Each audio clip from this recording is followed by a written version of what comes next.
On my birthday, Corin Duan posted a photo with his female secretary, both of them wearing matching couple rings.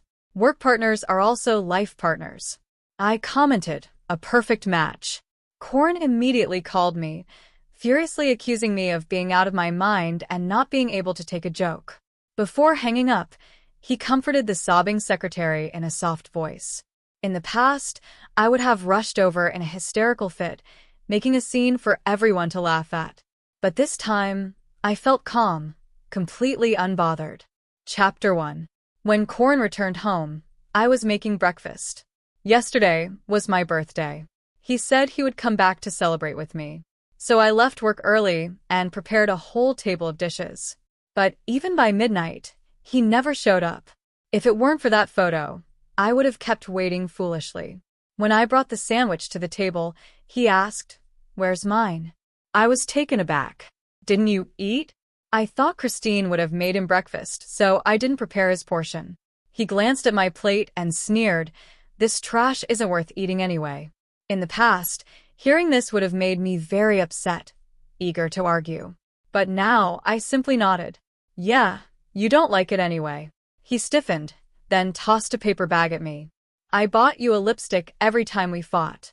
He would buy me a little something as a peace offering, knowing I couldn't stay mad at him for long and would eagerly take the opportunity to reconcile. I didn't look up and responded dismissively.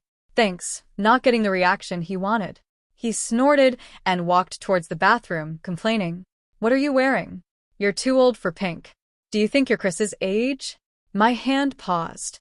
Did he forget that Christine and I were born in the same year while clearing the table? Corin's phone. Left on the table. Received a message from cute Chris, Corin. "Thank you for being with me yesterday. I feel much better." I glanced at it, then looked away, but was suddenly yanked back, slamming into the wall with a stifled groan. A furious shout followed. "Hannah, who the hell gave you permission to look at my phone?" I paled. Clutching my shoulder, it felt dislocated after replying to the message. Corin noticed my face, drenched in cold sweat, and frowned. "It was just a light bump. No need to overreact." Before I could speak, he impatiently added, Fine. I'm sorry. I'll drive you to work later, okay?" With my injury, I naturally didn't refuse. As soon as I got in the car, I noticed the little cat charm hanging in front. Corin looked uncomfortable. Chris liked it. Insisted on hanging it. I responded blandly, "Oh, it's nice." But his expression turned odd. "Your Lucky Charm was too tacky." So I took it down. I stared at him blankly. He could change it if he wanted. Why explain it to me? Suddenly, I remembered that the Lucky Charm was something I got after walking 2 hours up a mountain. And despite his disdain, I hung it in the car.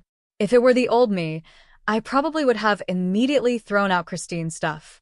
But now I didn't care about Corin anymore. So, what's the point of competing with her? Let's go. We're going to be late. Corin finally started the car. As soon as we took the high bridge, I realized the route was wrong. "This is the road to Starlight Tower." He clicked his tongue. "Can you not nag while I'm driving?" I calmly said, "My current office is at the San Io building." He grew irritated. "Why didn't you say so earlier?" I had told him, but he didn't remember. After exiting the ramp, his phone suddenly rang, a ringtone Christine liked. Pikachu. She said her cat was sick and needed to see a vet. Corin pulled over and told me to get out, since we're already on the wrong route. "You can find your own way to work." With that, he sped off during the morning rush. I couldn't get a cab and stood in the cold for over an hour, freezing to the bone. I ended up taking the day off and going to the orthopedic hospital. In the evening, Corin came home, checked the kitchen, and asked, "Where's the late-night snack?" Before coming home, he sent me a message. After all these years together, whenever he came home late, I would always prepare a late-night snack for him without needing to be reminded. I replied dismissively. I didn't check my phone. Corin paused for a moment, then handed me a box. "Didn't you say you wanted to buy a necklace last time?" Here I looked away from the TV screen and saw the familiar design. I politely said thank you, but I've lost interest in wearing necklaces lately. Earlier in the day, Christine had just posted a photo wearing this exact necklace, complaining that the design was too old-fashioned for her taste. Corin leaned in, trying to put the necklace around my neck. Try it on anyway.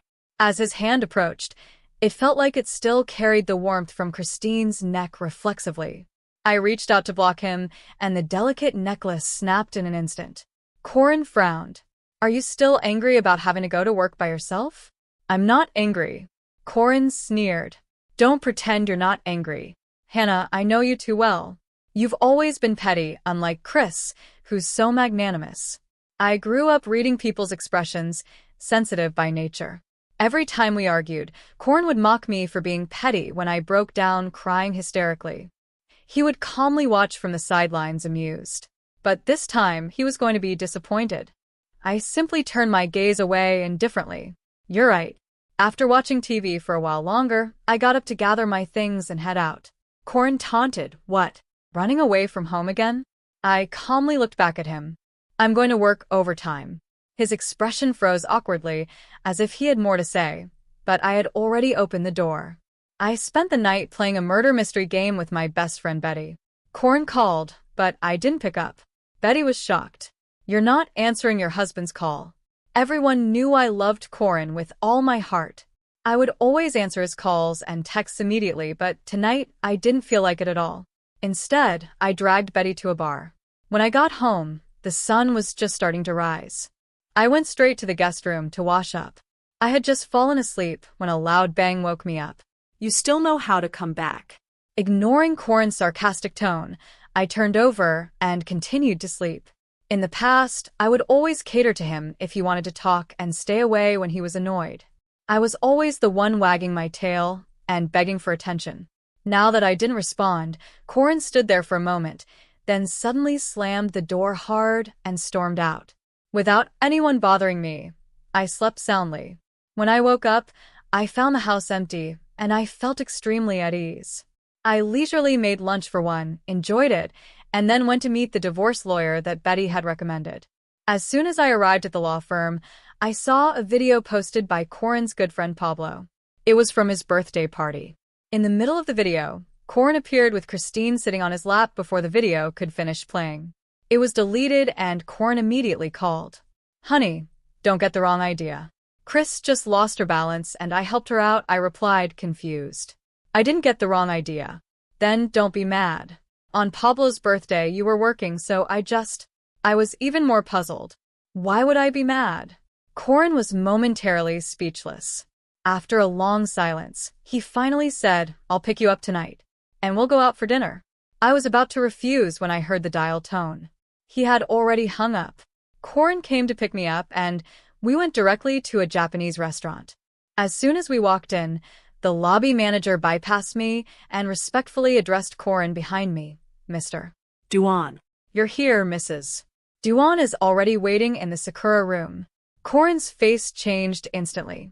Just as he was about to say something, Christine walked out, her eyes lighting up as she saw him.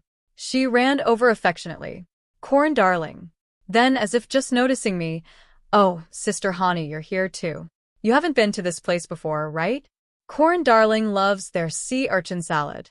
The lobby manager, sensing the tension, discreetly left. Chapter 5. I smiled faintly. What a coincidence.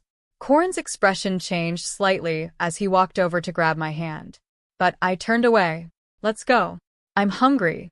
Throughout the meal, Corin was distracted, frequently glancing at me, offering dishes and making introductions. I occasionally responded with a few perfunctory words. But eventually I sighed. Just focus on eating. Midway through the meal, the restaurant owner came over to chat, and I realized that this place was owned by Marco, one of Corin's friends. Marco apologized to me, saying that the waiter was inexperienced and had mistaken someone. I knew this was his way of explaining for Corin. His friends were very loyal, always covering for him. I smiled slightly. It's not a big deal. I appreciate you coming all the way here.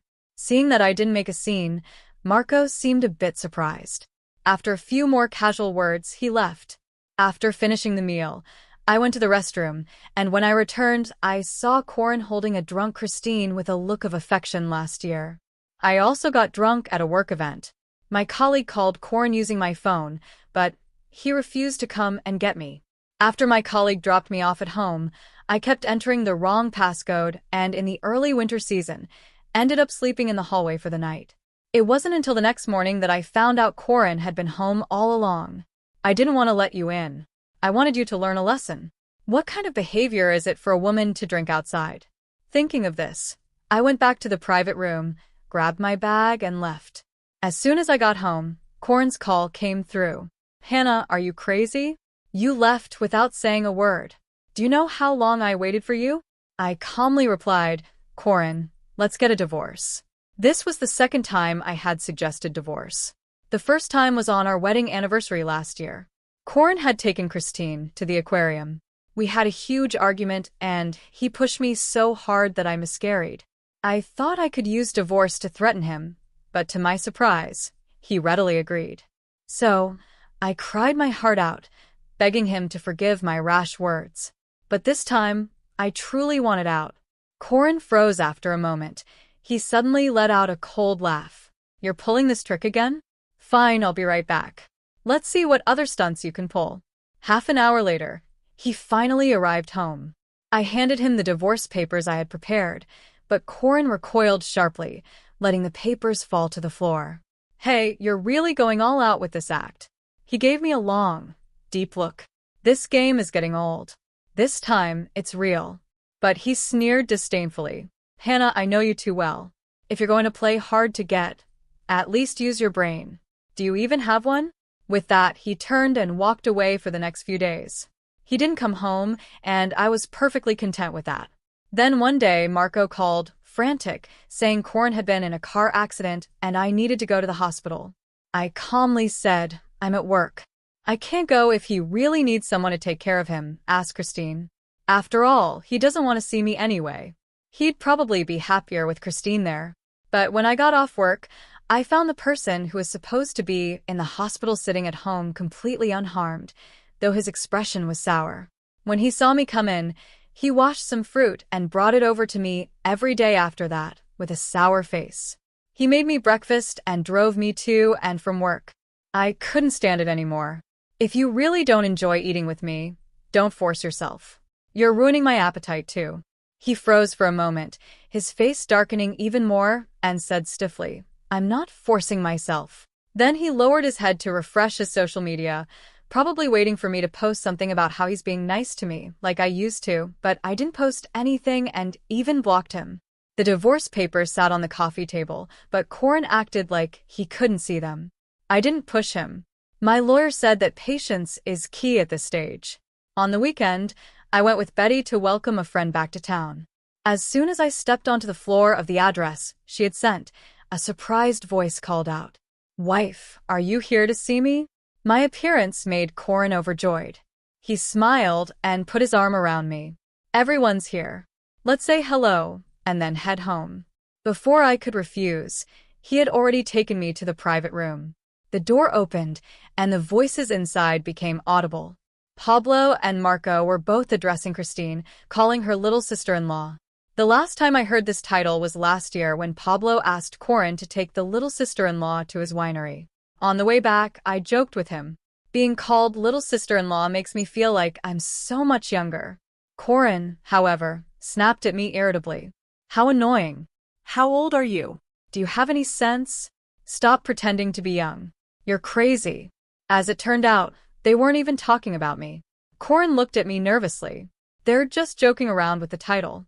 That's all. I was replying to a message and casually said, It's just a title. They can call whoever whatever they like. Seeing him holding me as we walked in, the expressions of the others varied, and Pablo quickly stood up. Sister-in-law, I forgot to invite you to my birthday party last time. You told me to take care of that. I smiled and responded with a few polite words before Corin pulled me down a sit. Christine, who had initially shown displeasure, now giggled sweetly. Hanny. Corin said you don't like these kinds of gatherings. I almost believed it, thinking you just didn't want to come. In the past, I wanted very much to integrate into Corin's life, but he rarely took me to gatherings with his friends, saying I wasn't familiar with them and that everyone would feel awkward with me around. But now, with the smoky, intense atmosphere in this private room, I really didn't want to be here. The others started egging us on to drink a traditional toasting drink together, and Christine eagerly handed me a glass as she wished. I noticed the watch and ring she was wearing. The designs were all too familiar, because Corin had them too. Betty sent me a message. "I'm here." My eyes lit up and I stood up, pulling Christine's hand amidst the surprised stares. I sat Christine down beside Corin, ignoring his panicked look, handed them both a glass of wine, and intertwined their hands with a smile full of satisfaction.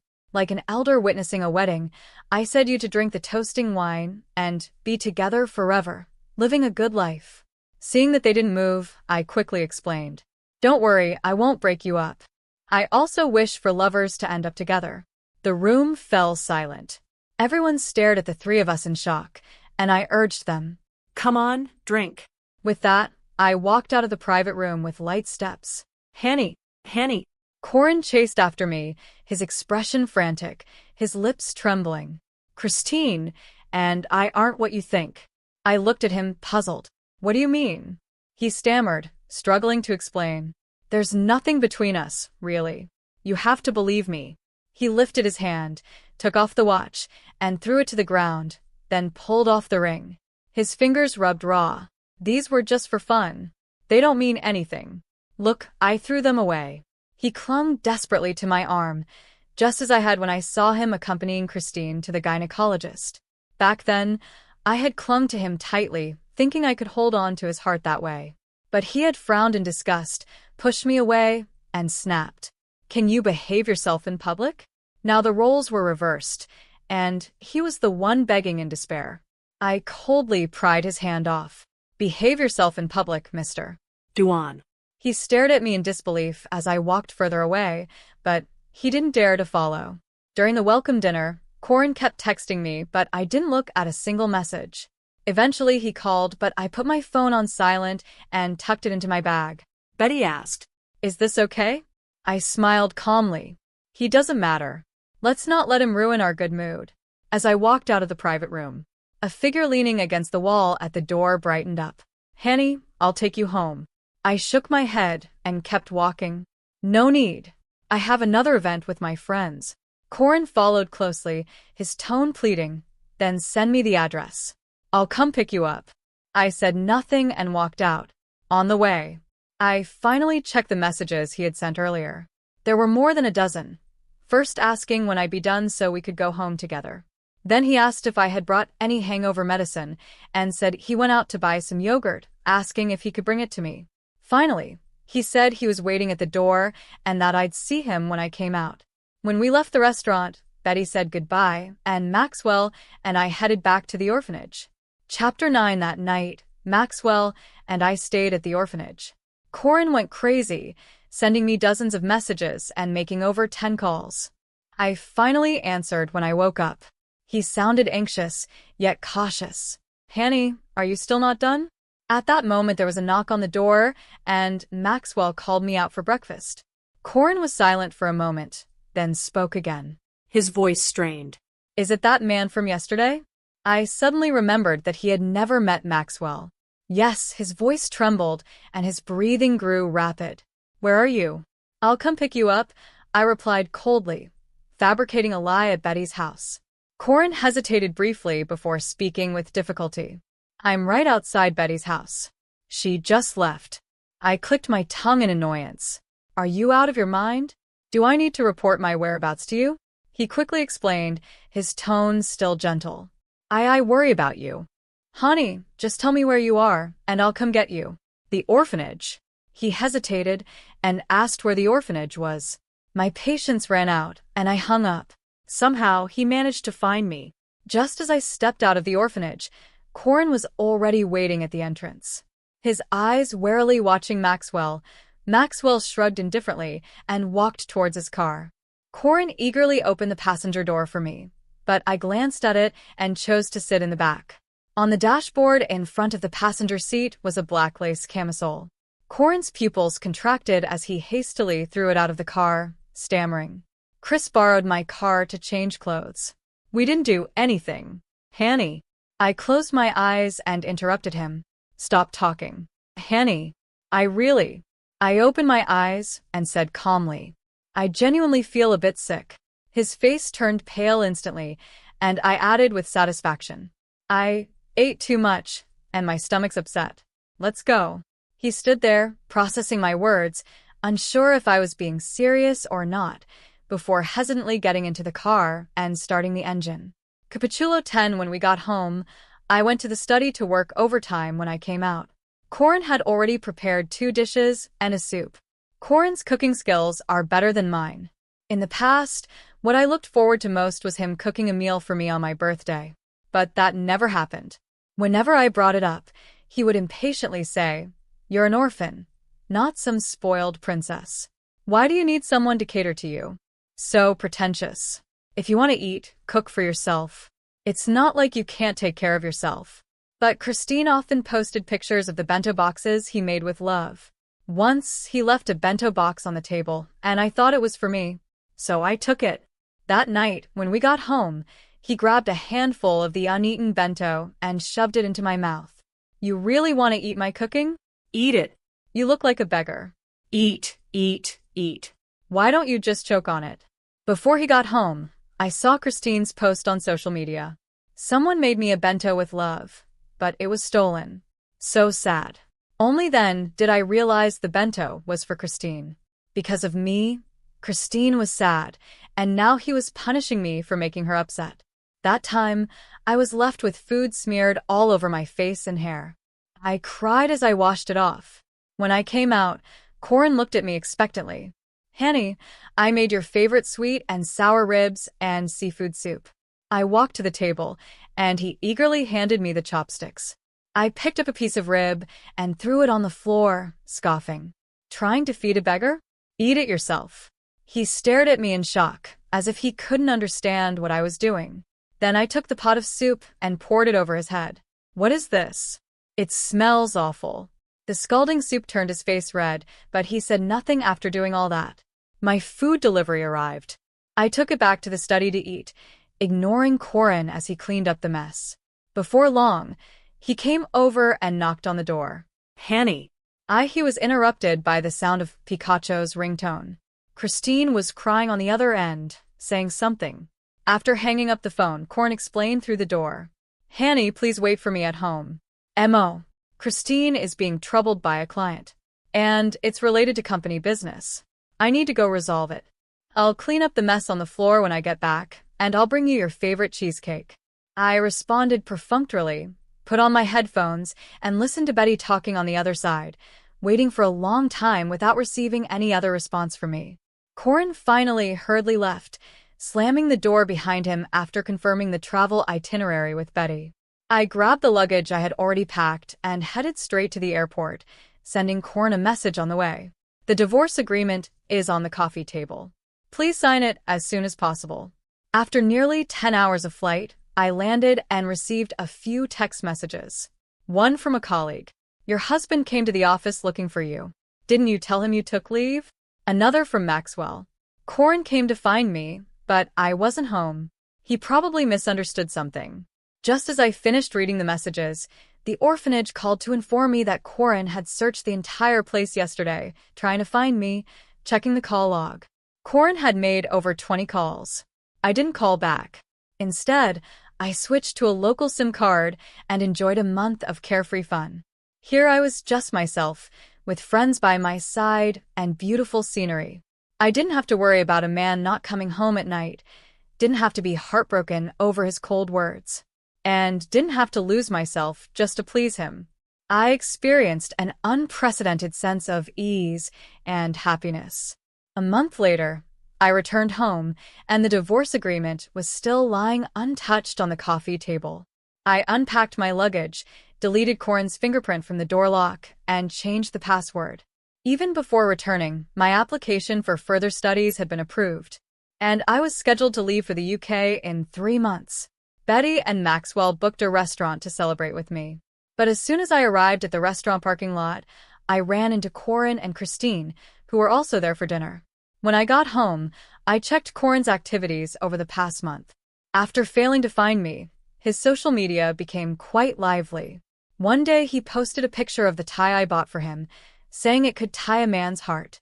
The next day, he posted a photo of us from when we were dating, reminiscing about the promises we made. The day after, he shared a picture of a dish he cooked, saying his wife loved his culinary skills. Anyone who didn't know better might really think he was a loving husband who adored his family.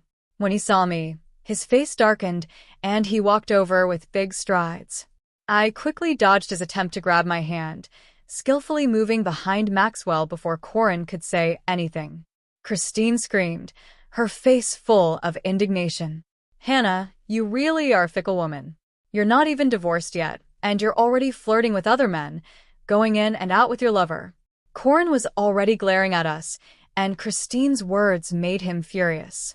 He swung his fist in a rage. "How dare you flirt with my wife?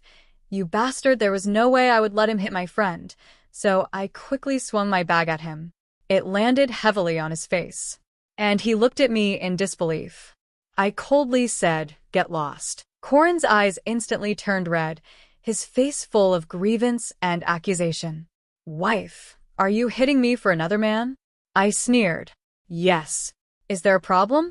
He stood there in a daze, clearly unable to understand why the woman who once cared for him the most, who loved him more than herself, was now humiliating him for someone else. Christine walked over, linking her arm with Corin's. Casting a triumphant glance at me, she then softly said to Corin, "Corin, let's go." "She doesn't appreciate you." "But Corin suddenly shoved her away forcefully. His eyes still locked onto me. "Wife, I know I made mistakes before. Please forgive me and come back home, okay? I'll cook for you every day, whatever you like. I'll make it for you." I couldn't help but let out a sarcastic laugh. In the past, if he had begged me so humbly, my heart would have ached for him, and I would have been eager to forgive him right away. But now, where does he get this confidence from? Does he really think that with just a beckon of his finger, I would come running back like a dog? "Corin, if you don't want me to take legal action, sign the divorce papers quickly.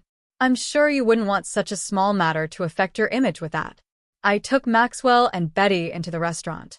Corin walked in with a grim face, and Christine hurried to follow him, but didn't dare to hold his hand again. They entered the private room next to ours, but the partition didn't block sound. Just as Betty raised her glass to wish me success in my studies, the sound of a glass shattering came from next door.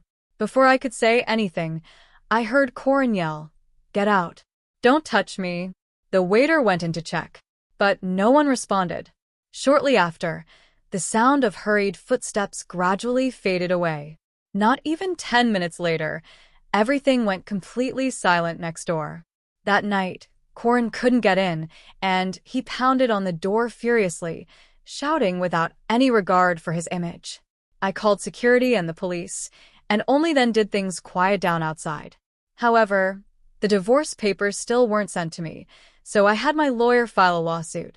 3 months later, I went to the UK to attend a training course at the company's headquarters. A week later, I saw Corin downstairs at my residence, looking exhausted.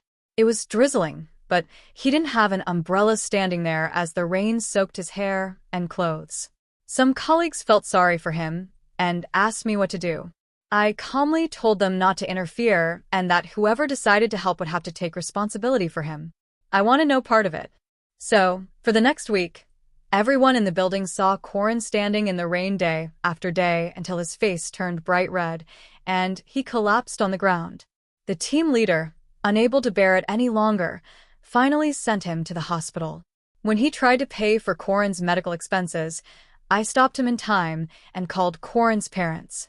That wealthy couple arrived in the UK quickly, and when they saw me, their expressions were very unpleasant. They never liked me anyway. If it weren't for Corin insisting on marrying me, how could an orphan with no background and average qualifications ever marry into such a rich family? Corin and I didn't have a wedding besides a few of his friends and immediate family. No one knew we were married. It wasn't that I hadn't protested, but Corin held me close and explained. "My parents can't accept it right now. If we hold a wedding, they'll get angry, and that will only make their impression of you worse." I was completely focused on him and thought he was considering my feelings. But no ring either? Corin paused, then reassured me. When my parents accept it and we have the wedding, I'll personally put the ring on your finger. Won't that be even better? If I just buy you any ring now, I'd feel like I'm wronging you. I believed him, without hesitation. It wasn't until he and Christine wore matching rings that I realized how foolish I had been. Mrs. Duan walked over and took my hand. Hanny, I know you've been wrong these past few years, now that Corin has changed for the better. Please forgive him. Her eyes still held traces of disdain and dissatisfaction. Yet she humbled herself to persuade me, only to temporarily placate me and prevent me from hurting their precious son. I let out a soft laugh and pretended to agree. Only then did Mr. and Mrs. Duan leave the hospital, satisfied. I entered the hospital room alone. Corin was already awake, gazing at me with eager eyes. When you're well enough, go back home. Don't cause me any more trouble here. I turned to leave, but behind me, I heard a thud as Corin fell off the bed. Honey. His eyes were red, his face pale, and his voice was filled with pleading. Honey, I know I've made mistakes. Can you forgive me? I've already deleted Christine's contact information. She's no longer my employee either. Could you? I interrupted him, coldly saying, it's unnecessary. I had already known about this. On the third day in the UK, Betty sent me a video of Christine publicly accusing Corin of harassing her under the guise of his position, along with numerous pieces of evidence.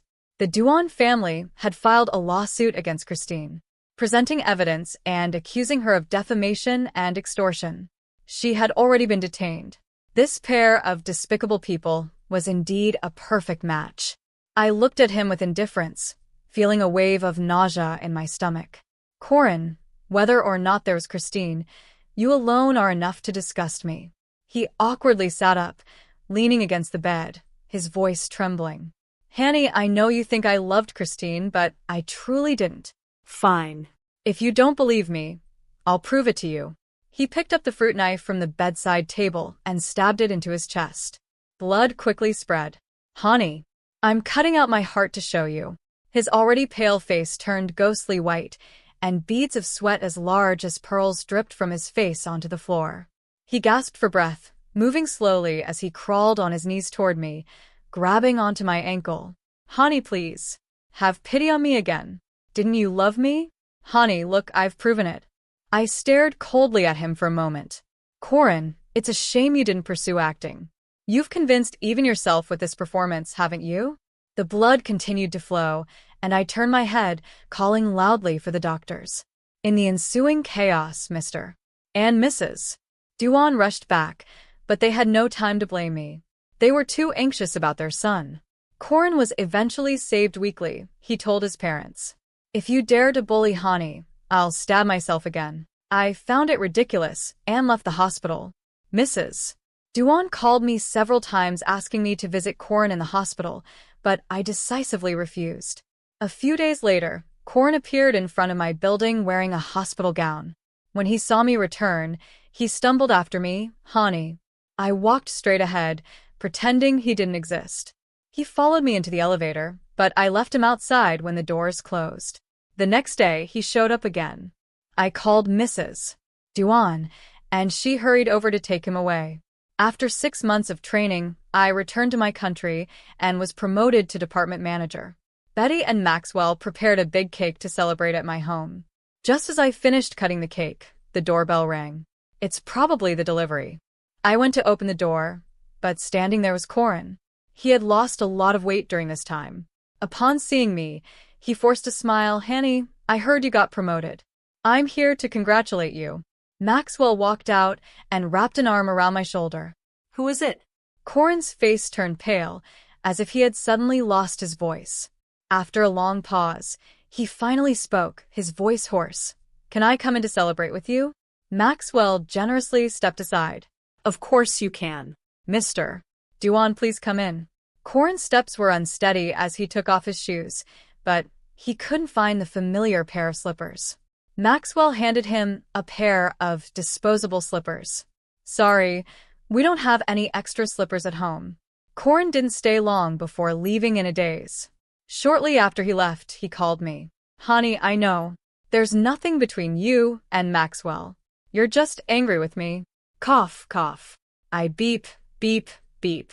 The call abruptly ended and I glanced at my phone, puzzled, but didn't think much of it. About half an hour later, another call came in. Hello, this is the city's third hospital. Are you a relative of Mr. Corin? He's been in a car accident and is currently undergoing emergency treatment. Please come as soon as possible. The chaotic sounds of the emergency room on the other end brought back memories of this time last year, when Corin had left me on the ground to accompany Christine to the aquarium. After he left, I had severe abdominal pain, and the floor was covered in blood. While waiting for the ambulance, I called him, crying, begging him to come back, but he impatiently replied, "What can I do if I go back? I'm not a doctor." Why are you so melodramatic? Always crying. Stop bothering me. When I tried calling him again, I got the phone turned off message. After my surgery, I saw Christine's post, a picture of her and Corin standing by the jellyfish tank, their faces pressed close together. As the memory resurfaced, the doctor on the other end asked again. I smiled. Sorry. You've got the wrong number. I don't know the person you're talking about. After a long 10-month divorce battle, it finally ended. Corin, now a double amputee, sat in a wheelchair, gazing at me as if I were a treasure. But I was too busy celebrating with Betty, hugging her and cheering. Besides freeing myself from Corin, I also gained a significant amount of wealth. 5 years later, having been promoted to an executive position at the company's headquarters, I was traveling abroad. Betty called. Honey, Corin committed suicide this morning. I opened the news page and saw the Duan Group's obituary.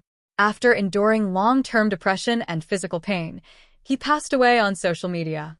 A trending video showed Christine just released from prison, live streaming while gloating. The bastard finally died. Ha, ha ha ha. Her laughter was abruptly cut off as she was hit and thrown across the street with her phone crashing to the ground. I turned off my phone and looked at the Skogafoss waterfall in front of me, feeling an immense sense of peace. These people no longer had anything to do with me.